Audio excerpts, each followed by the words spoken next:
broadcast for shooters, hunters, and gun enthusiasts. This is the Firearms Radio Network.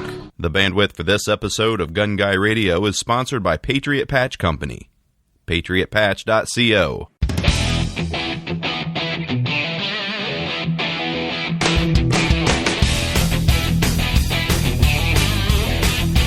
Hello and welcome to episode 188 of Gun Guy Radio. This is the podcast that shines a positive light on the firearms lifestyle. I'm your host, Ryan Machad, and this is your weekly dose of positive firearms talk without the politics. This week, I'm joined by Weirdbeard and Ian from Forgotten Weapons to discuss the guns of the October 2015 auction that just wrapped up at James D. Julia up here in Fairfield, Maine. As always, please consider supporting the Firearms Radio Network by shopping Amazon using our Amazon affiliate link at firearmsradio.tv/Amazon. A portion of your purchase will go towards helping the FRN create awesome pro-gun content like this show. Also, please check out the Patriot Patch Company and their current pre-orders for the Patriotic Flag 4-pack, the In God We Trust, and the Diversity T-shirts pre-order. There are links in there in the show notes. So, Weird, how you been? I've been good. Any updates on the blog? Anything going on with you? I had a birthday party for my 2-year-old today. I'm exhausted. Excellent. You got to come back up to Maine here. We got to get a range trip in before it starts snowing. We really do. We really do. This weather is turning awfully fast. So, Ian, I saw you had a match going on yesterday. How's that go? Oh, it was hard and kind of brutal. For the folks who don't know, we the two-gun match this month was a World War I themed match, and we kind of went all out on it. It was 3 stages instead of 4, and they were particularly difficult and long stages. So there was bayoneting, there was grenade throwing, there was long-range shooting, there was a mud pit, there was climbing a trench ladder, there was all sorts of stuff in it. So a lot of fun, very hard. Didn't you use a Webley revolver? And I believe Carl, I saw on Facebook, he alternated between a Luger and a Mauser, right? Yep, Luger and a C96. Carl ran it twice. I did it once. I had an SMLE, a 1918 SMLE, and a 1918 Webley. Now, the sharp-eyed folks who watch the video, which will be out in a week or two, will notice that I am loading it with moon clips because the Webley I was using was actually a loaner gun shaved to 45 ACP. So I had some light hand loads. Again, people who aren't aware of the Webleys, a lot of them are converted to 45 auto. But a standard 45 auto ball round is slightly higher pressure than a 455 Webley proof load. So you really don't want to use regular 45 auto in your Webley. Now, didn't you have a match where you did something with, I think it was an Enfield and 38 S&W, right? Yes. Yep. Yeah. That I actually own myself, a number 2 Enfield revolver. I think you said you actually got a lot more respect for it. Yeah, I like that gun. It's DAO. The sights seem kind of iffy when you're trying to target shoot on the range, and the trigger doesn't help you at all. But when you get into just actual shooting under stress, a lot of things on that gun just come together well. I like it. Now, Weird, since you carry a 1911 most of the time, are you going to start carrying a 45 Webley? No. I would not recommend it, no. The 45 Webleys are freaking monsters of pistols. They're huge. Yeah, most people don't realize. They really do make a 1911 concealable. Do you shop on Amazon? How about your spouse? Does your mom? Does your company? Why not use the Firearms Radio Network's Amazon affiliate link next time you shop Amazon? Bookmark firearmsradio.tv/Amazon or click through the Amazon link in the right-hand corner of firearmsradio.tv. Get it? Got it? Amazon it.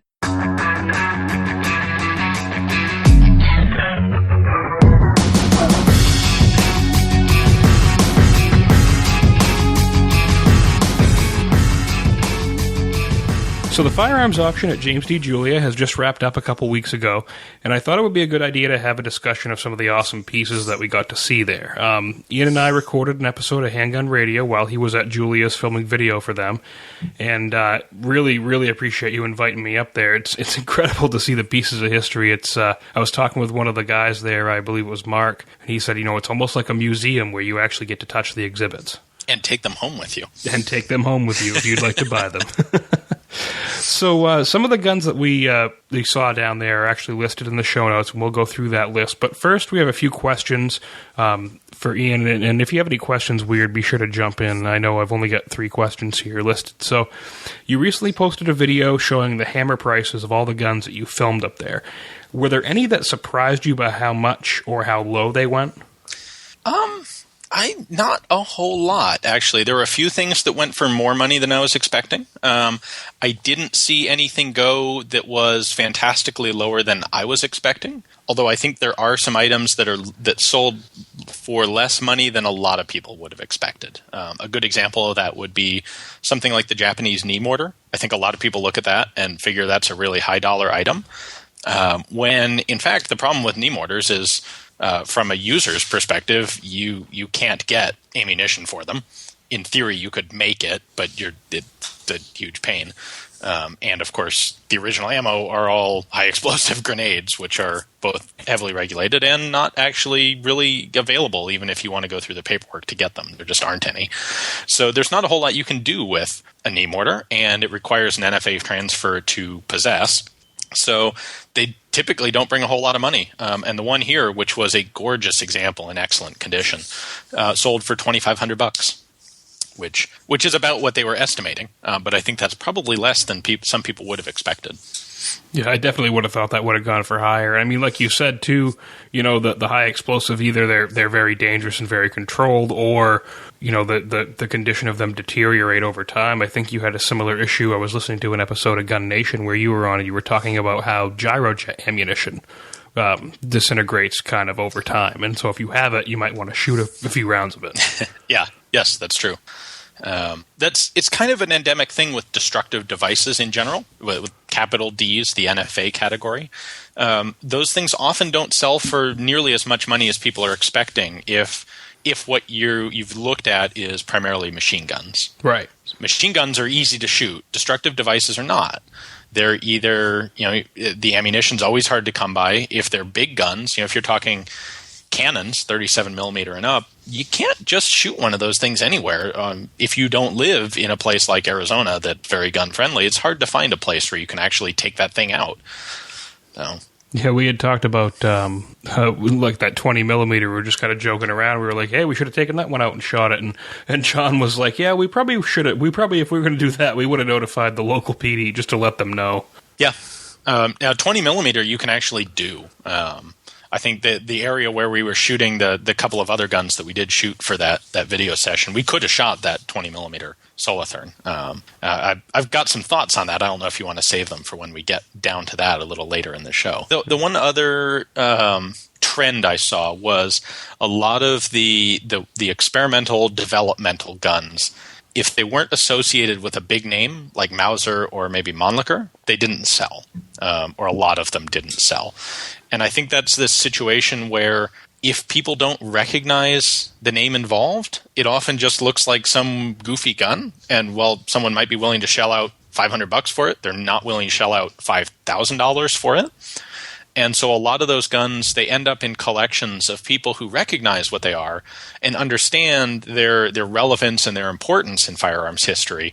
But there aren't a whole lot of people who understand that and who have the money and the inclination to spend what those people think those guns are worth. Right. So, for example, the Berger, which is this ring-trigger, double-action, manually operated pistol, that it's one of the ones we looked at on your Handgun Radio episode that we recorded. That thing sold for $2,500 as well, which is dirt cheap. You compare that to, say, a Volcanic. Volcanics sell for 10 times that much.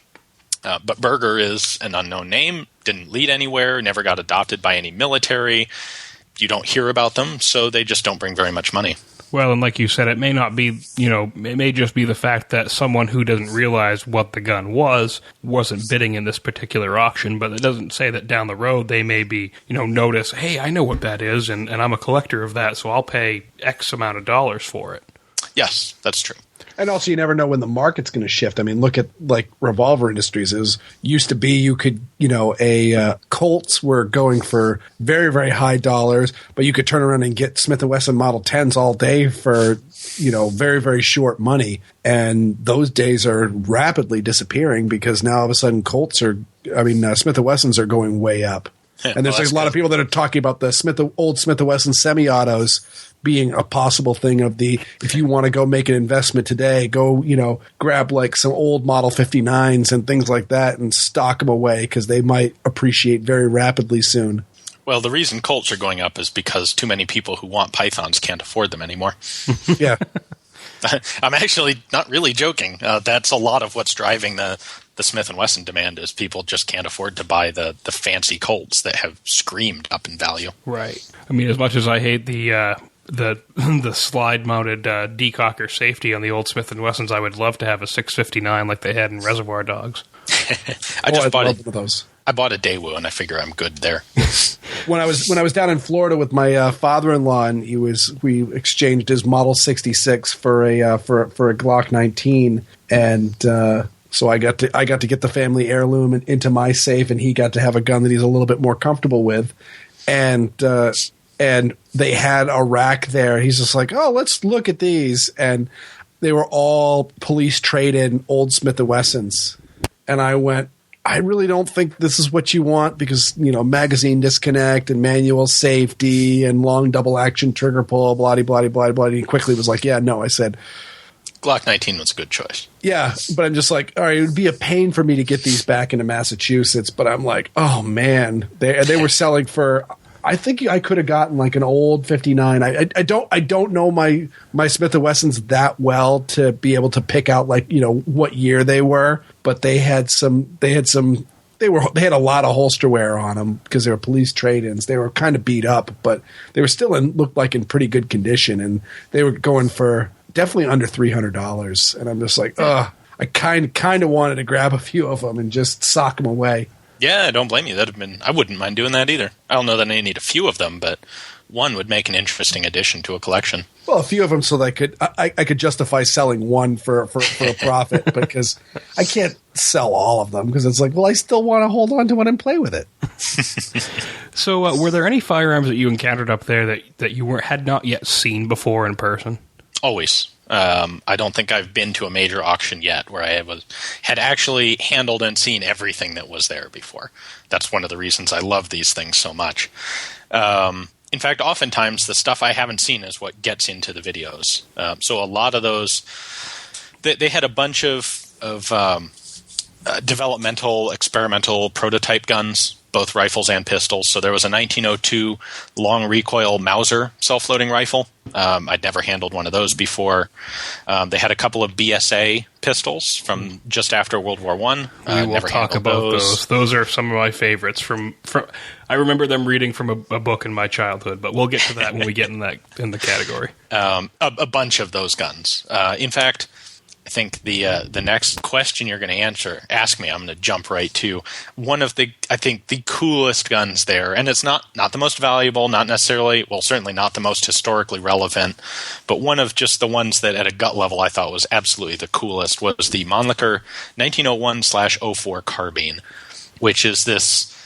Mannlicher did an automatic pistol kind of around the same time period as the broom-handle Mauser, and it follows the same basic format, stripper clip fed, or actually it was magazine fed, but magazine in front of the trigger guard, short recoil, functions very similarly to the broom-handle Mauser. But then he made a carbine version, which pretty much everyone at the time did, and then in 1901 he scaled this thing up, or in 04 he scaled this thing up to what was kind of basically a cartridge the size of .30 carbine. Not quite as potent because it was using some pretty old-fashioned powder still at the time. Not as efficient as what was around in the 1940s. But it's just this, I think, exquisitely elegant, light carbine in this perfect intermediate cartridge. I would love to have that gun, but for the, I believe, $10,000 that it sold for, it wasn't going home with me. I believe that one was sitting in its own little special case when I went up for the preview. That actually is a gun I had seen on my previous trip to Julia, and I noticed it there, and they told me it was going to be in the next auction, so I held off and figured I'd do the video then. But 6-round detachable magazine. The gun was a prototype. It had one serial number on it, and they never got around to actually marking the rear sight with ranges. That's how not commercial it was.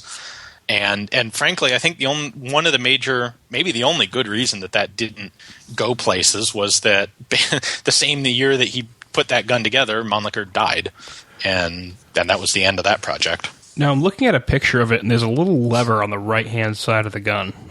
What is that? That is a cocking lever and indicator. Okay. So that's physically connected to the hammer. Kind of like there's a cocking indicator on a Martini Henry rifle that works the same way. Although this one also allows you to recock the hammer if you have a dud round. Okay. And there'll be a link in the show notes to the album and the videos that Ian did. There's a bunch of pictures from the preview that I took of all these guns we're going to talk about. And Ian has quite a few videos that are linked in the show notes to these guns. So be sure to go check those out. GunGuyRadio.com/188. So the final hammer prices video you just actually posted. So there's a link to that in the show notes. Be sure to go check that out. And so we'll start into the guns here. Now, this is one you didn't do a video on, but it's one that I found really interesting because I'd never actually gotten a chance to see one in person before. And I had heard about them. I thought they were really cool. Weird, I believe, thought it was pretty cool as well. The Beretta 38A submachine gun. Arguably the best submachine gun of World War II.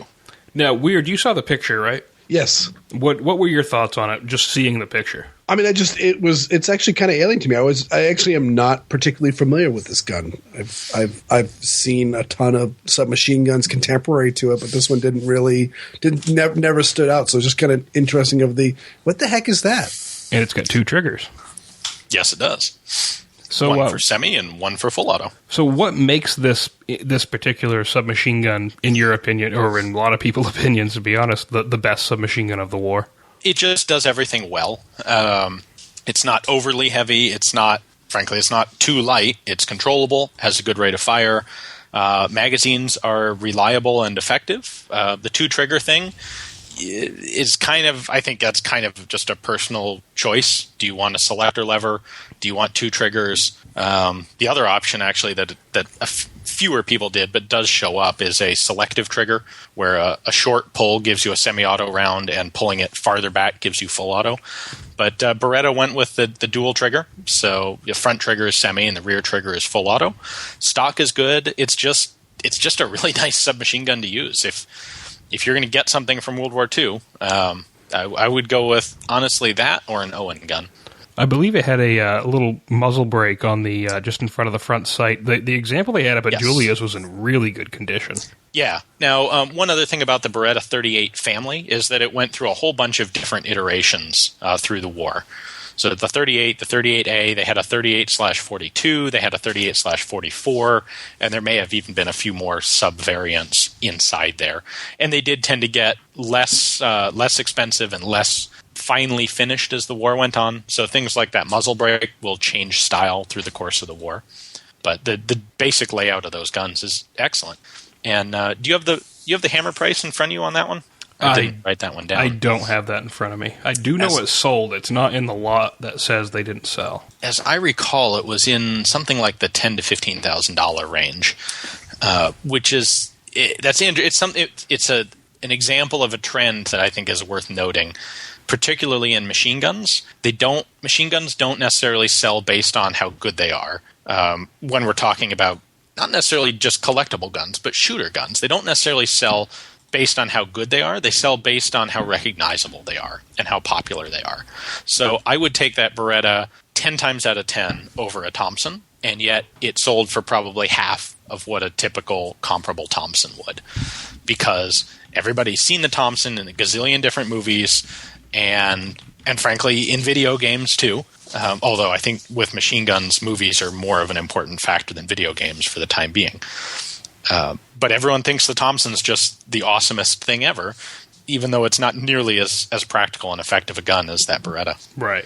Now, Weird, do you have any questions regarding the Beretta that you would come up with? So one is with the 2 triggers. Is that like an over-under shotgun or a side-by-side shotgun where you can pull straight through to the auto sear, or do you literally need to? If you were firing semi, would you actually need to take your finger off and go to the next trigger to select on? If you want full auto, you pull the rear trigger. Okay. The front trigger is a semi-auto trigger. Yep. So the advantage there is you don't have any controls on the gun that may get bumped, or that you have to remember, is full auto forward or backward, or is it the left side or the right side? Plus, it's going to be so much faster and more intuitive to move your finger to a different trigger than to move either a different finger or your trigger finger over to a selector. Yeah. Now, it does obviously have the potential downside is you stick your finger on the wrong trigger accidentally. But there's pros and cons with everything. Now, I'm looking at the hammer price. I just actually made an account and logged in. It sold for $14,950. Okay. And the prices that Julia has on their website, for anyone else who goes and looks, those include the buyer's premium. That's part of how the auction houses make their money is, if I bid $10,000 on something, they will tack on, and this is very clear in the conditions that you agree to ahead of time, they'll tack on a percentage, typically 15%, that goes to the auction house. So if I bid $10,000, $10,000 goes to the guy selling the gun, and then in that case, $1,500 would go to the auction house on top of that. So that $14,900 is going to be probably something like a $13,000 bid. So, Weird, I'll let you pick the next one. We don't have to go here in order, but which one on the list here was one of the ones you were interested in? You know what? Let's go into the Bren 10s. That's just I love Miami Vice. You figure it's coming from someone who carries a 1911 in a shoulder holster, a Miami classic nonetheless. And by the way, I'm totally offended by the 1911 concealable. They're so thin. That's the trick. Is they're big, but they're slender. So you can make them disappear. That is true. No one knows what you're talking about because when we were having that discussion, we weren't recording this. Were we not recording this? I think we were, weren't we? So the Bren 10, now, you did the video on the Special Forces model, right? Yes. Yep. They had two. They had a standard and they had a Special Forces. I did the Special Forces one because it's a little bit rarer. Actually, it's significantly rarer. The Bren 10s, they did, I want to say 3 or 4 different versions. And there wasn't really all that much difference between them. The main thing with the Special Forces is that it's a 4-inch barrel instead of 5. Yeah. How many Special Forces Bren 10s did they make? Honestly, I'm not sure. It wasn't a whole lot. I'm going to take a wild guess that it was something 10% or less of the total production. So probably less than 100 in total. Possibly a lot less than that, but I don't have specific numbers on it. Well, it's interesting too. I mean, everybody talks about the Bren 10 Miami Vice and all that stuff, but it only made an appearance in like the first season, I think, and then he switched to a Smith & Wesson. And the ones in the show were actually all 45s, right? Because they didn't have blank 10 millimeter to work with. Now, the Special Forces model, other than like the barrel length, what was the difference between that and like the standard models? Other than that, the barrel length and the fact that it was an all matte gun. The standard ones had a matte frame and I believe a satin nickel slide or a stainless slide. Stainless, I'm sorry. It's a stainless slide. They went with the blued matte steel frame to avoid issues of stainless steel galling on itself. Now, Weird, I know you have a weird fascination with these pistols. Now, what do you think about them? Overall, I kind of see them as they're an interesting footnote, but also I kind of understand why they don't exist anymore. There are so many good reasons that they don't exist anymore. Yeah. I was unaware that little circular cut on the slide. I'd always saw it and never really knew what it was, and since I always assumed, maybe if I take it apart, there's some little piece in there that does something with something, but didn't realize that there was actually like a crossbolt safety. In addition, so the magazines didn't work well. The guns were not particularly accurate, it turns out. There were generally a lot of quality control issues. It seems that the company making them, Dornaus and Dixon, just they didn't do a good job of making them. They didn't have good business practices. They got stuck in this trap of taking a lot of money in advance for the gun, and so then they spent the money to finish their development and their production, and then they're looking at shipping out pistols without actually getting any cash flow in return for them, which you might be able to handle doing for a little while, but then they start having problems with the guns, and so pistols come back for repair. And now these guns that you haven't seen the money for these guns for a year or more, and now it's coming back, and you have to spend more money to fix it and return it, and that's the sort of situation that is a death knell for a firearms company. That's what makes people go out of business. Well, and then you had Glock basically entering the market with their 10mm, and they basically, if I'm going to get a 10mm, I'm honestly probably going to buy a Glock. I think if I wanted a 10, I'd probably go with a Glock myself. None of the 10mm 1911s have really been all there. It can be done, but it's not a good platform for it. I don't know about the Smith & Wesson, but honestly, I'd be more comfortable with a Glock in 10mm. What I'm angry at is that Smith & Wesson used their M&P 10 line for their 308 AR instead of a 10mm M&P. Well, there's good reason for that. It's the 10mm. Again, I don't want to break people's notions here, but it's too powerful of a cartridge for a standard service pistol. That's why the FBI scaled it back to 40. Right. So I just decided, since Smith & Wesson's essentially kind of the company that really killed 10mm and made it so that it's the niche cartridge that is today, that maybe they could finally go, all right, our 40 Smith & Wesson has officially gotten market share. We'll be nice and we'll build a 10mm M&P. If you're going to blame someone for that, I think you really ought to blame the FBI for it, because Smith & Wesson simply did what the FBI was looking for. Well, I really more mean of when the 40 Smith & Wesson came out. Smith & Wesson was essentially besides Glock, was the only company making a 10mm pistol, and they took their revolver and their semi-auto and they just stopped making them. So the BSA prototype pistols, now these ones hold a special place in my heart because I remember seeing them when I was a kid. I would read Ian Hogg's Encyclopedia of Firearms, and there was a picture of the BSA pistols, and I always remember saying, like, I really like the look of that. I would really like to have one of those. And actually seeing one in person was really awesome. Kind of a letdown, but still really awesome. Remember, those pistols never got to the point where they would actually be trialed by anybody. Even right. Those were pure factory tool room prototype guns. So what was the story behind these? Because I know there was one in like 34 caliber. Yes, so there are actually 3 of them, and 2 of them sold in this auction, and one of them was in the last auction about 6 months ago. The one in the last auction was in .45 automatic, and it was an interesting rotating barrel locking system. Then these 2, one was in .32 ACP, and one was in a proprietary .34 caliber belted cartridge. And basically, the idea was, right at the end of World War I, BSA, which is Birmingham Small Arms, not Boy Scouts of America, had built up a massive production capacity because they're supplying the British Empire with a crap ton of firearms for the war. The war ends, and they're left with a ton of excess production capacity, and there's really the bottom falls out of the small arms market because you've got all the surplus. Who's going around buying guns in 1919? Not very many people. So BSA, together with some of the ammunition industry in England, gets this idea to put out a new line of proprietary cartridges and a new line of handguns to fit them. The patent on the belted cartridge was basically just expiring at this time, so it was the newfangled high-tech thing. Today we mostly think of those as being high-pressure, like safari hunting cartridges, where that belt of brass strengthens the case. It also functions as a good way to headspace a case. Instead of using the shoulder, you can use that rim or belt on the cartridge. The problem was you didn't really need either one of those in a .32 auto. It didn't do anything.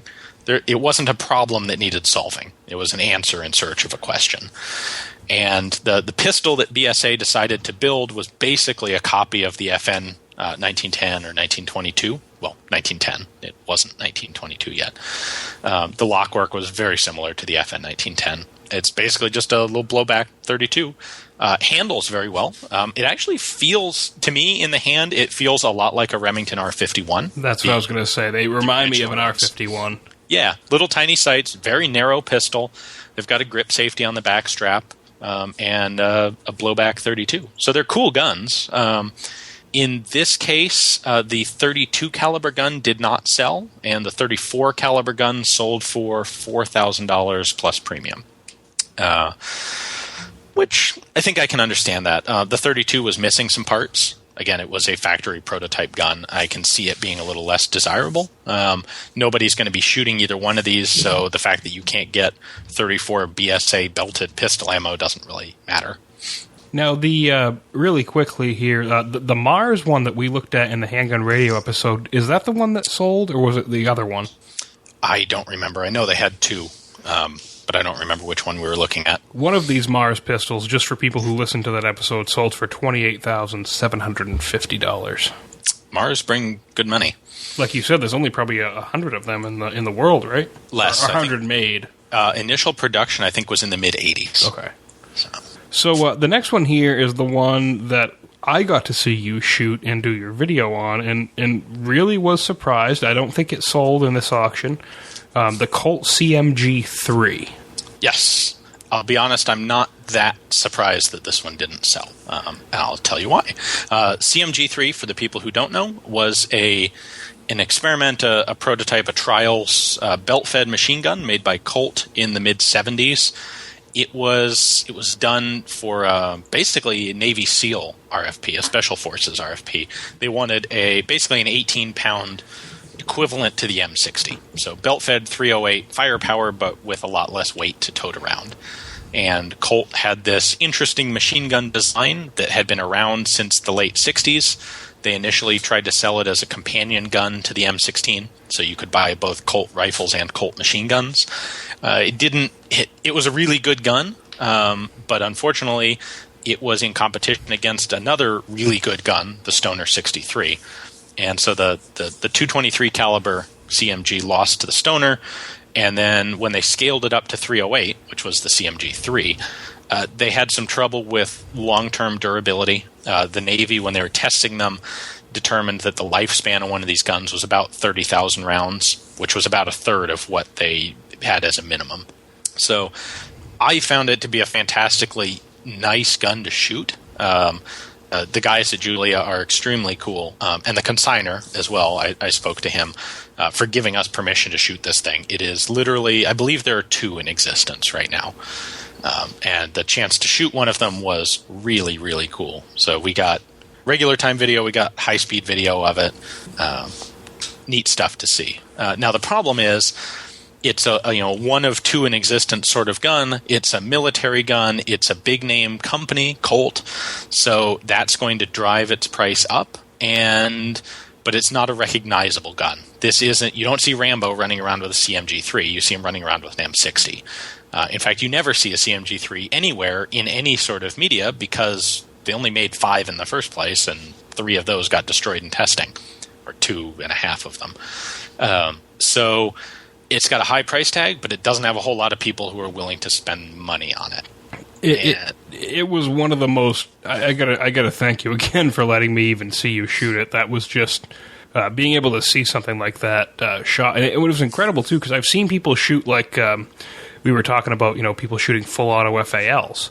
And, 308 and a full auto is generally considered, or a shoulder-fired man-portable full auto is generally considered something that's usually uncontrollable. And this gun, even when you were shooting it from the hip out there, was pretty controllable. I am not a poster child for the guy who can really handle a 308 machine gun from the shoulder, and even I was able to run this thing pretty well. I know, Weird, you're a big FAL guy. Have you ever seen anybody shooting a FAL full auto? No, I haven't, unfortunately. I would love to not only see somebody do it, but to do it myself, just because I am curious. No, I have shot an AR-10 full auto from the shoulder, and that's a life-altering experience. Was this one of the old original with the charging lever underneath the carry handle AR-10s, or? Yeah. Oh, very cool. Yeah, basically you kind of you take a sight picture and you pull the trigger, and then your whole world goes gray and fuzzy. And when you either release the trigger or you run out of ammo, you kind of come up for air and see where the gun's pointing now. So the CMG was a little bit more controllable. The CMG was fantastic.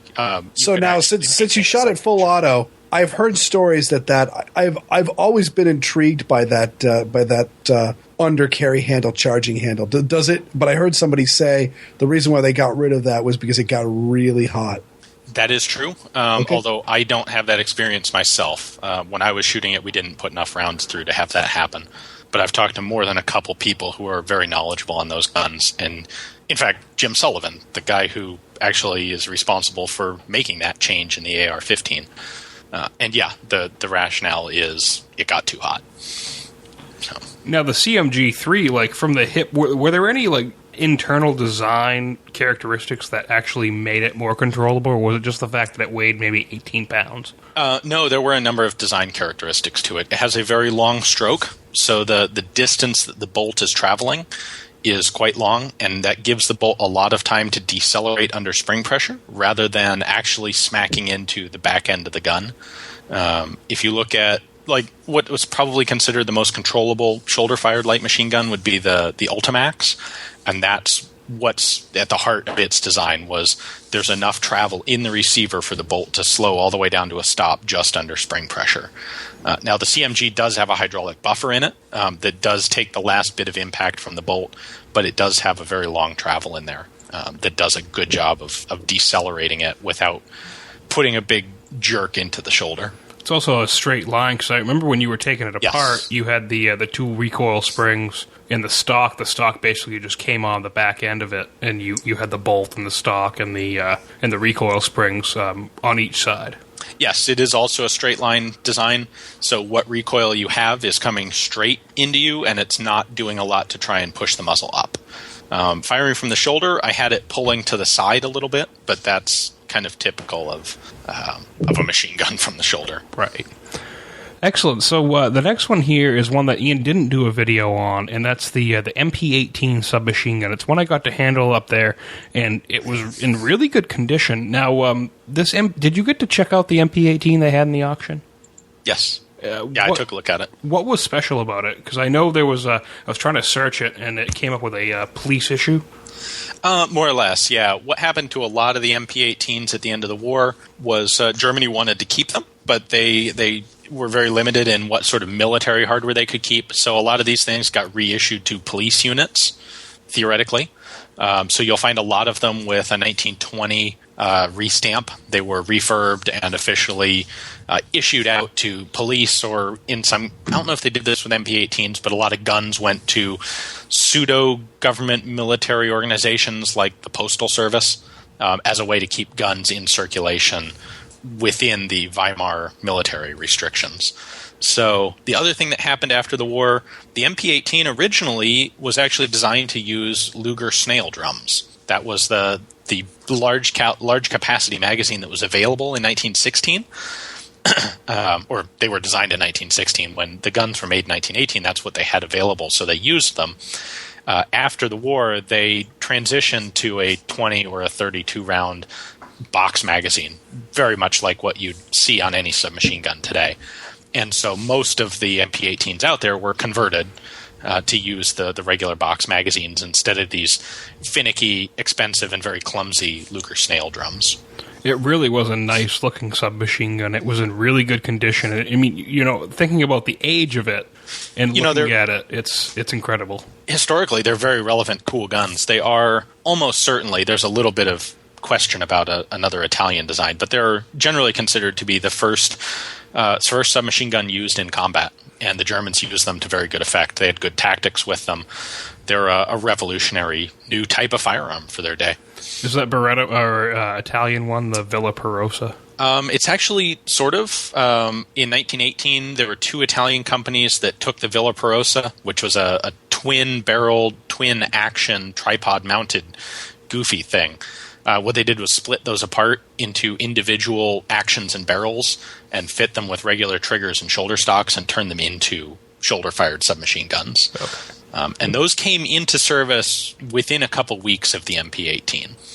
So it's a matter of weeks in terms of who had the first submachine gun. Yeah. So the show. Now, this is one that we had talked about before we came on air here, and this was actually one that we were surprised. It went for a lot more than the listed expected price. I think it may have actually set a record for show prices. Now, the video that you did on it, I got to say, probably out of all the videos you did, besides the CMG3, this one was probably one of the coolest, because I always seem to find that when you do slow motion video of the long action guns, it's really, really cool to see how they work. It totally is, yeah. I'm really happy with how that video turned out. The show is a really cool gun to look at in slow motion. As you say, long recoil guns always are, because there's just so much going on while you're shooting. But then the other thing about the show is most people, virtually nobody, has any actual hands-on experience with them.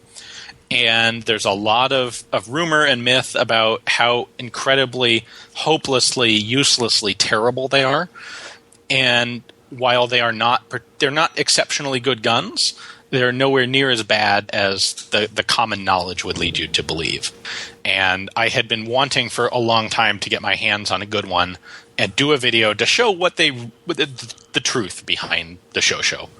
Here are the legitimate bad parts of the design. Here are the good parts. Here's why this was, in fact, the most commonly issued, the most heavily produced machine gun of the entire First World War. They made something like 250,000 shows. The line I use in the video that I think covers it pretty well is they're like the Sten gun of light machine guns.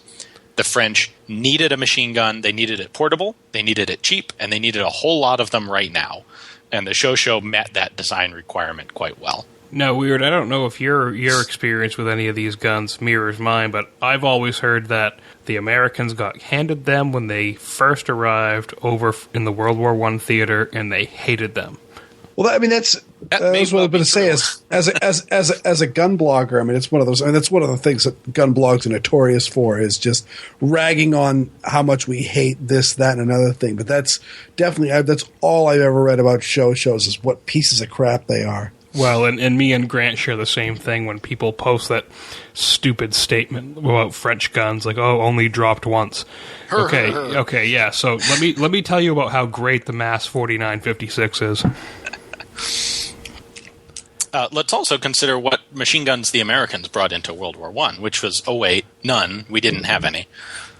Now, we got the BAR designed in pretty darn record time. Right. Wait a second. Here Maximus from Maine. Yes, and he did all of his... And you know how many of his guns the U.S. Army bought? Yes. It was like a couple. He did all of his machine gun work essentially in the UK. Yeah. Every time I hear somebody say, oh, the French firearms, they suck, or only dropped once, it's like, come on, you don't actually realize, like, the French Foreign Legion, the other guns they had. I mean, they even had, like, I had talked with Nathaniel F. from the Firearm blog about their early self-loading rifle that they had. They had a bunch of them. Right. So, I mean, the French have definitely been, like me and Ian, we had talked about, they had the 1873 double action when we were still fielding the Peacemaker. Yeah. Yeah, the French don't get a lot of respect over here, which is a shame, because they should get a lot more than they do. Now the show, did you encounter any problems at all when you were shooting it? Nope. Literally not a one. Let's see. Actually, well, if you want to get really technical, there was one instance where I went to shoot and was on semi-auto instead of full auto, and it only fired once. And we had one or two other people who did a little bit of shooting, and one of them didn't realize you had to pull the charging handle back, lock it open before you start shooting, because it's an open bolt gun. So that held him up for a minute. But as far as mechanical failures of the gun, no, none at all. Part of the reason I mentioned at the beginning of this little segment that I had been waiting to get my hands on a good one. Now, the reason I specify that is not because I was trying to cherry pick, the one show that will actually work. The problem is these guns, literally every single one of them is 100 years old. They have been through World War I. A lot of them also went through a number of small wars in the 20s and 30s. They very often were chopped in half or demilitarized and then re-welded or rebuilt by someone who may or may not have had any idea how they actually work. Their springs are going to be 100 years old. The magazines are one of the weak points on the gun in the first place. The magazine springs are not fantastic. The magazine bodies are fragile. And simply, no matter how good or bad the design was in the first place. What they have been through has relegated a lot of them to being marginally functional today. So what was nice about this particular one that Julia was selling was it had never been deactivated. It was an original gun, all in original condition. It actually had a good magazine with it, which isn't impossible to find, but the magazines aren't super common. I don't think we ever loaded it to 20 rounds. We left it at 18 or 19 every time. Just, again, it's a 100-year-old magazine with a flat leaf spring in it. I didn't want to push it any more than I really had to. Now, with these long recoil guns, I know guns like the Browning A5 that I've shot tend to kick quite a bit more than normally would be expected. Did the Shosho give you any significant recoil, or was it pretty light? Well, no, the Shosho is not light. It's kind of an unusual gun in that the recoil is not painful or heavy, but it is jarring. So it will knock you off of target more than you would expect, but it's because you have several pounds of bolt and barrel that are reciprocating back and forth. Right. A lot more mass than you would have in a gun that used something other than a long recoil system. So it took a little. It's a gun that takes some practice to shoot well. You have to hold it correctly, and you have to get used to how that recoil is going to affect your shooting. But it's not punishing recoil. It's just jarring. And I know, weird, when you and I had met at Cabela's in Scarborough, we had talked about, they had a A5 on the rack there, and we were talking about how it was long recoil, and I said, I remember my one time I shot that gun, and I remember not enjoying it very much at all. Now, something I feel obliged to point out is the Auto 5 can be set up for either light or heavy loads, and it's done by flipping around some of the parts inside the recoil system, and quite a lot of them are set up for, say, light loads, and you put a heavy round in it, around a buckshot or a high brass birdshot load, and that will kick you a lot more than it should. Now, weird, have you ever shot one of those? An Auto 5? Yeah. No, I haven't. I've handled a whole bunch of them, but never actually gotten a chance to take one out.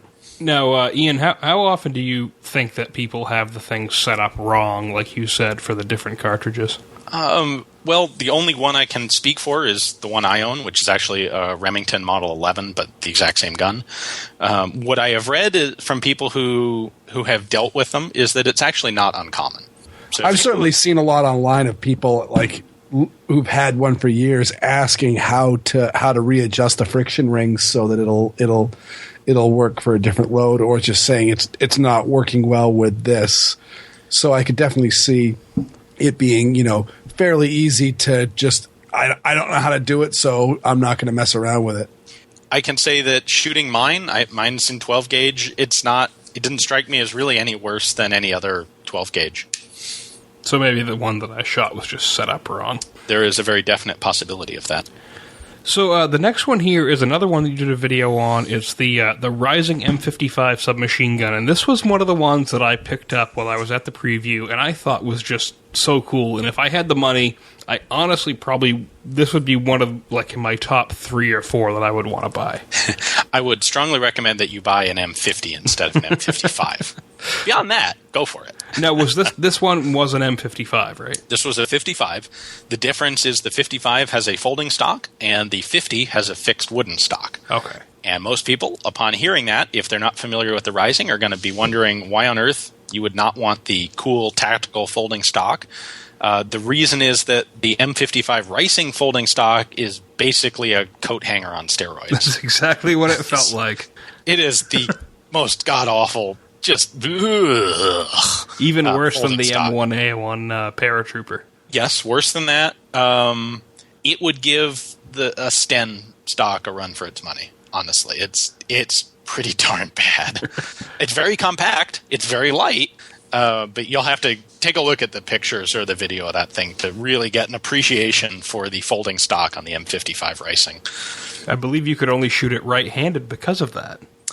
I did shoot it right-handed. I think you probably could shoot it left-handed. You'd have a little more trouble getting a sight picture. The stock was on the left side of the gun, so shooting it right-handed, you get a nice solid cheek weld on this piece of wire, and you can see the sights. If you're shooting it left-handed, your cheek's kind of going to float in very light contact with the stock in order to get a good sight picture, which would be a little awkward. Now, did the charging handle is actually inlet into the stock underneath on the fore end? Yes. Did that reciprocate with each shot? Yes, it does. Okay. Don't stick your finger in there. Now, what did you think of the gun when you actually shot it? Because I know you did a video on this one as well. I kind of like it. The thing with the ricing is it was a very good civilian police submachine gun. They did, in fact, sell a semi-auto only carbine version of it as well, which was also popular. After the war, the guns were quite popular. They stuck around a lot of police departments for a long time. The problem was they were a complex design, and they had a lot of small parts. They basically were not hardened for military service. They were available when World War II broke out. The U.S. Marine Corps was, too low on the totem pole of importance to get any of the Thompson guns that were available, and they went looking for any other submachine gun that was out there for tankers and for paratroopers, and they ended up with ricings, and they were available. It's better than nothing, but they were too complicated of a design that really needed to be simplified, and it needed to be more fully developed in order to be an effective military weapon. So they had a very bad reputation for getting gummed up with dirt and not functioning. The parts were not strictly interchangeable. It's not necessarily that they were hand fitted, but your tolerances weren't such that you could take a dozen of the guns and strip all the parts down and assemble them randomly and have 12 working guns. You could do that with an M1 Garand, and that's what a lot of the Marines that's how they did their cleaning, is the whole squad would take all their guns apart, and you'd throw your bolt in this barrel of cleaner with all the other bolts, and you'd throw all the other parts in these barrels, and then you just pull one of each part back out, and that didn't work on ricings, and that led to a lot of not good feelings for the ricing. It was kind of interesting in your video how it locked up. It had that little shoulder in the chamber there, and the bolt kind of hit that as it went back to slow it down until the pressure dropped in the chamber. Yep. Yeah, it is a sort of a friction-based delayed blowback action. It's not straight blowback, which is part of what makes it so handy. The whole gun's like 6 or 6.5 pounds. Right. Far lighter than a Thompson. And this is a 45 auto submachine gun. Weird. Any thoughts on the M55? No, that's one of those like submachine guns that I always thought was super cool, and it was just completely overlooked how to charge it. When every time I looked at pictures, I went, "Oh!" When I saw you working the charger up underneath the barrel there, I went, "Oh, that's interesting. That's different." The one other thing I'll point out for the ricing is that because of the action bar and the bolt, it's got this kind of cool metallic, clangy, rattly note to it when it fires. Which sort of comes through in the video. Yeah, it does. I was listening to that, and I was like, that sounds very interesting. Yeah, it's metallic and beefy sounding. So the Peters Riot ammunition, this was another one that I actually got to see you shoot out of the Thompson there.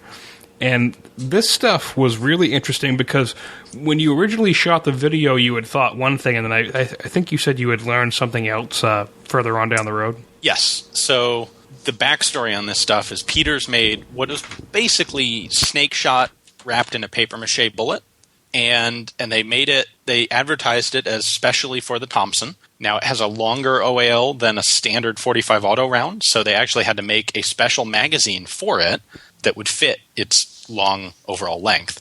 And they did that. They sold 18-round Thompson stick mags. One of the neat things about the Thompson is because the way it's designed, the way the magazines fit in, it actually can accommodate a longer magazine without any trouble. They were all cut to accommodate drums, which are significantly longer than stick mags front to back. So anyway, 1920s, I believe these were 1923 head stamps. The Peters company comes out with this ammo, and it is labeled right on the box, Peters Riot Ammunition, specially for the Thompson gun, and it's snake shot, in effect. Now, we didn't shoot the Peters ammo, but we did also have some World War II vintage snake shot intended for hunting light game. And that's effectively basically the same sort of load and a lot less valuable, so we were able to try shooting a couple rounds of that. And what I did in the video was I just took a nice sight picture on the center of the chest of my target and let loose. In discussing this with some people, it turns out I think the way you were actually intended to use this stuff in a riot control mode was to actually aim at the ground like halfway between you and your target and ricochet this snake shot off of concrete or asphalt up into a crowd, which would definitely reduce its lethality. It would still really suck to get shot with it, but it would be less likely to just kill you or cause significant injury than if you fired it at someone point blank. What's kind of interesting, too, is like basically someone thought of something like the Taurus Judge, shooting shot out of a rifled barrel. Yeah. The ranges we're talking about here, and it wasn't intended to be a lethal load. Right. So I think at 8 feet, I had about a 15 or an 18-inch group or pattern. And now the stuff you used didn't cycle the gun. Correct. Did they also sell some sort of like light and spring kit or something so that it would cycle, or were they in theory, were the guys that were sending this snake shot downrange, were they stroking the charging handle every shot? That is a very interesting question. I don't know. I am not aware of a lightened spring or bolt to be used with it. But if you didn't have one, it does kind of bring up the question of what do they mean when they say that this is specially adapted to the Thompson gun? I don't expect that it would have cycled a Thompson, a regular standard Thompson. The World War II snake shot certainly did not. So, yeah, that's kind of a lingering question for me. I don't know.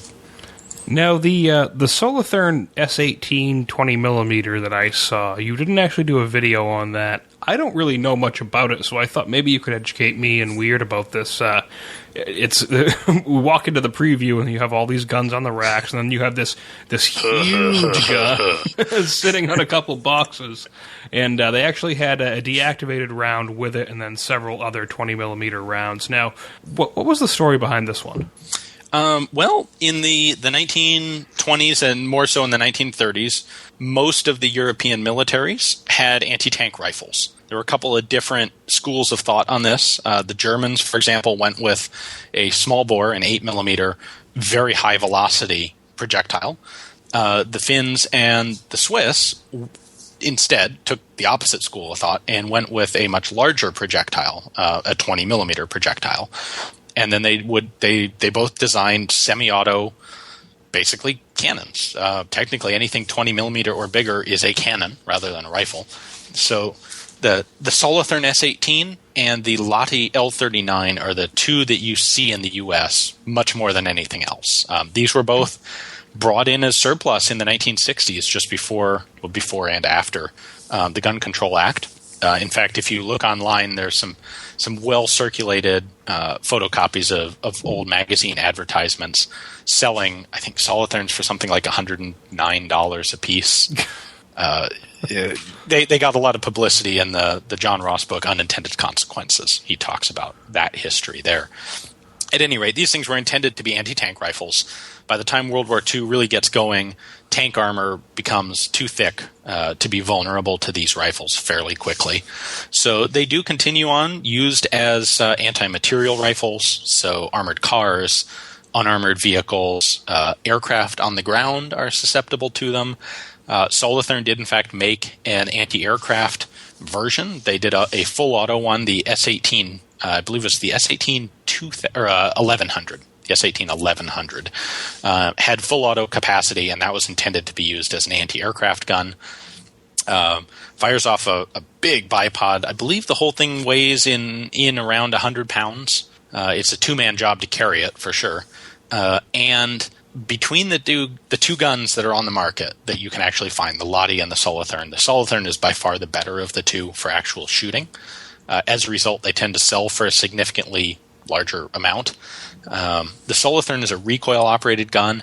It has one of its several advantages, aside from the fact that it's just generally much more finely built. The thing, literally, it's a Swiss anti-tank cannon. It's built like a watch. But because it's recoil-operated, you can take the barrel out, which means you can take what is literally an 8-foot-long gun, and you can turn it into like a 5-foot-long package. So you could actually put it in the back of a car if you wanted to take it somewhere to shoot it. The Lotte has a fixed barrel, and you cannot shorten it, and you're stuck with an 8-foot-long gun that you have to stuff in some sort of vehicle if you ever want to use it. Now, looking at the hammer price here, it says it sold for $13,800. That's not bad, actually. It was manufactured in 1940, included a bunch of accessories, apparently, as well. Yeah, I remember it having a lot of goodies with it. That's not a bad price. And, it kind of speaks to the fact a lot of people wouldn't necessarily expect this. If you looked at machine gun prices, you would expect prices on something like a Solothurn to be higher than they really are. The problem is a lot of the destructive devices, and I use that term in capitals the way it's applied by the National Firearms Act. Destructive devices are hard to use. The ammunition is difficult to find. It's expensive, especially when you get into the bigger stuff. Even just loading it yourself is very expensive. You have to manufacture your own projectiles or your own cases. It's hard to find ranges where you can shoot the things. Even people with 50 caliber rifles in much of the country will have some trouble finding a range where they can shoot a 50. Now imagine you want to bring in a 20 millimeter gun, or in the case of bigger stuff, a 37 millimeter cannon. Just the inability to easily use these things drives their prices down. Right. And they're big. It takes up a lot of your freaking living room to store this thing. Now, this one here, the Adler pistol, this is one of the last ones we have here. We have one more after this that you were talking about on your videos. What's the deal with this? Because I see the hammer price. It sold for $7,762. They estimated it between $6,000 and $10,000. What makes this pistol special? Because it definitely looks unconventional. In many ways, the Adler is simply another example of an attempt at a commercial early semi-auto pistol that fizzled. They only made something like 100 of them, is my understanding. They used a proprietary cartridge, which isn't quite as bad as it sounds. You need to remember that in this kind of time frame, when we're talking the 1900s, the 9mm Parabellum had only been around for a few years. The 32 ACP had only been around for a few years. Everything was a proprietary cartridge, as we would consider it today. So anyway, this thing used a 7.25mm cartridge. It was a straight blowback gun. I think it handles very well. Fits the hand really well. It has a clever mechanism to it. It's striker fired. But it doesn't really do anything better than something like a Browning 1900 or a Colt 1903. It's roughly the same size. It's going to work about the same way, and I suspect a combination of it wasn't as heavily marketed. You didn't have the internet. You had to actually communicate news of this pistol being available by sending out factory reps, by finding some way to communicate it to people. And it was probably not cost competitive with some of the more popular guns out there. And they just didn't sell well enough to continue. Weird. Are you looking at this? There's a link in the show notes for it. I don't even know how to describe it. It's kind of like, it looks like a Luger, but it's not. It's got that swept back grip with the back end of the gun kind of hanging over the back of your hand effect that you get from a Luger. It's like a Luger Borchardt. A little bit. Very small thing. Your hand's right up below the bore. It's very cool, very, very interesting looking, kind of space aged, I guess you could say, too. It's got kind of that little bit of that ray gun look about it. And, if it had been made by Mauser, everything about it identical, but had been made by Mauser, it probably would have sold for 8 or 10 times as much money. But it wasn't. It was made by this other company that you've never heard of and you never will hear of again because they never did anything else. And it didn't develop into anything that you've heard of. And so its value is held down. Now, the last couple that we're going to talk about here, sort of, they go by, one of them didn't sell, I don't believe, and then the other one did. And these are more not based upon how unique the guns are, but who they were owned by. So the first one here that I'm talking about is the Bill Ruger Personal SP-101 9mm. I didn't realize why this one was in the case when I was walking through the preview. I said, oh, it's an SP-101. Oh, it's a 9mm. I said, well, maybe, they're fairly rare. Maybe someone had some special one or something like that. And then someone else pointed out to me that it was actually owned by Bill Ruger. So I don't believe that one sold, but the other one that I noticed in the case was a small Galisi 25 ACP pistol accompanied by a bank bag. And that clearly deserves a place in a high-end firearms auction. Exactly. And then I realized it was owned by Jack Ruby, the guy that assassinated Lee Harvey Oswald. Now, this one apparently sold, from what I understand, I believe it was like $14,000. Wow.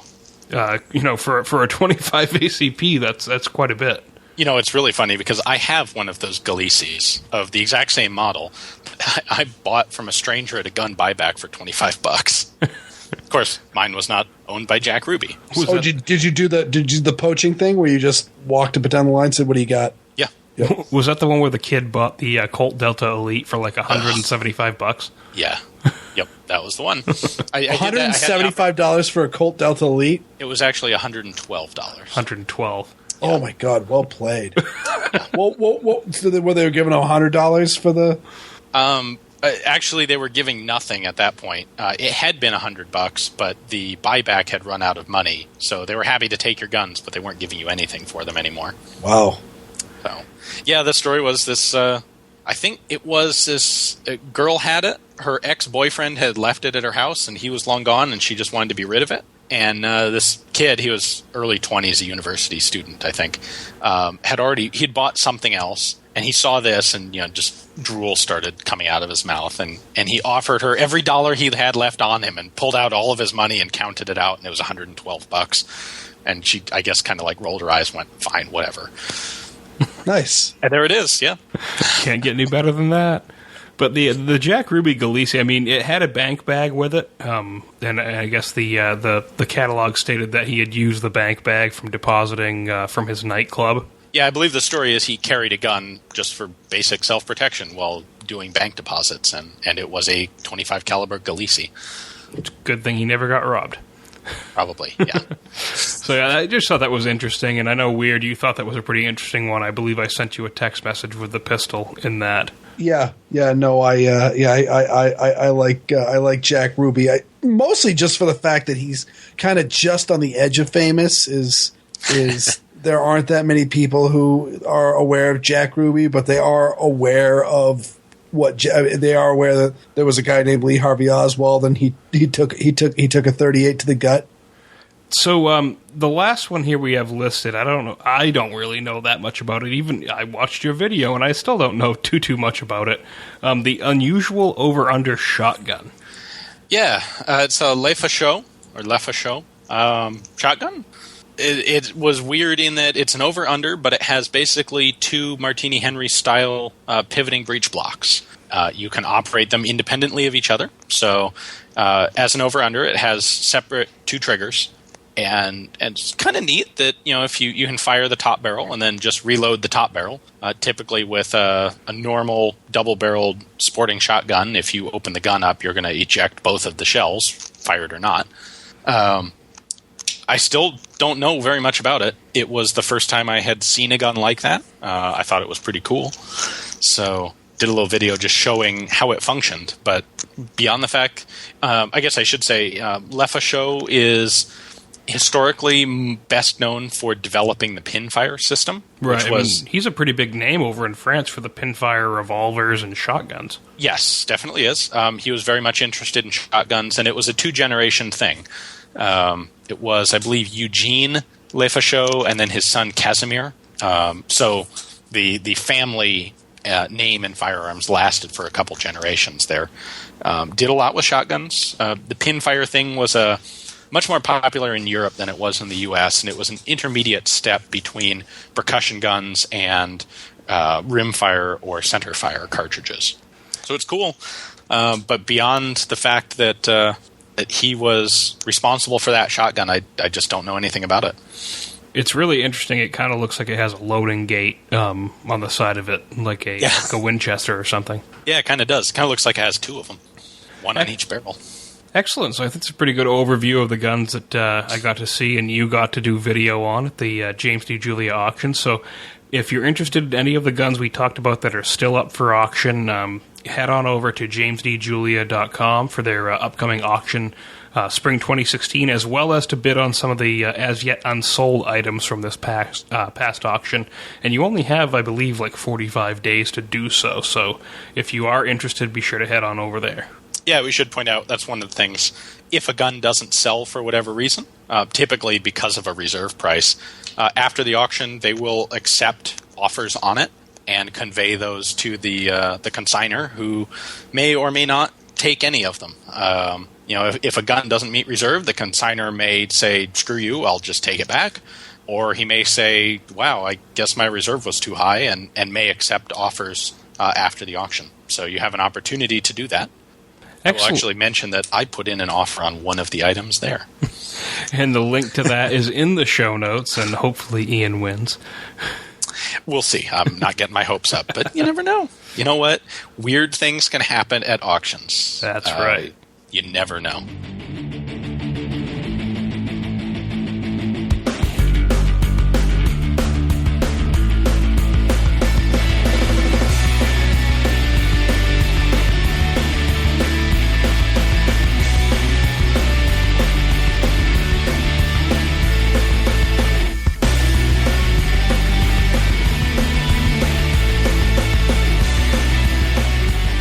So I just want to thank you both for coming on. It was a great discussion of many cool historical firearms. Thank you, Ian, for letting me join you up there to see those pieces of history, and hopefully get a chance to see you when you come back up here. When's the next auction?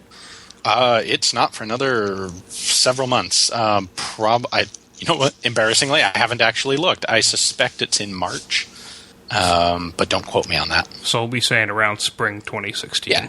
When it's freaking cold, and if I go up there, I won't be able to see the ground in Maine because it'll be covered with this weird white stuff. Exactly. Well, hey, you did come up in our worst winter ever. Lucky me. Gun Guy Radio says thank you, and proudly displays artwork and graphics designed by Ryan Cross of Hunter of Design. hunterofdesign.com. So that about wraps up this episode of Gun Guy Radio. Remember to subscribe to us on iTunes so that you never miss a show. And please leave us a review there as well, gunguyradio.com/iTunes. Please consider joining the NRA and the Second Amendment Foundation. There are links there in the show notes. And don't forget to check out the other shows on the Firearms Radio Network. Also, be sure to check out the Patriot Patch Company, started by FRN's own Jake Challand and Ryan Cross. Patriot Patch Company offers high-quality 3D PVC vinyl patches with Velcro backing that is sure to satisfy any taste. Their new I'm Your Huckleberry patch is available for pre-order and is a personal favorite. Patriot Patch Company is also running a pre-order right now on the Firearms Radio Network t-shirts, which are really high quality. I can't wait to get mine. And the Patriotic Flag Patch 4-pack. Be sure to check them out at www.patriotpatch.co. This is Ryan Machad, and I'll see you next week.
This has been a production of the Firearms Radio Network. You can find more information at firearmsradio.tv.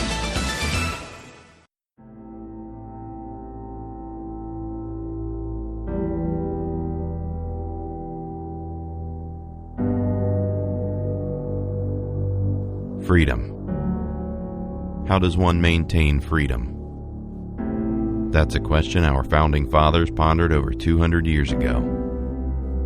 They believed the solution was in our Constitution and its amendments. We exercise the freedom of speech every day here at FRN, along with the right of the people to keep and bear arms. Preserving freedom. We believe the Second Amendment could possibly be that one amendment that protects all the rest.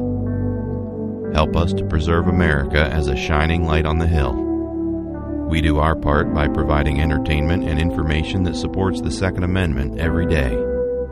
Preserving freedom. What do you believe? Get involved. Show your support at patreon.com/FRN.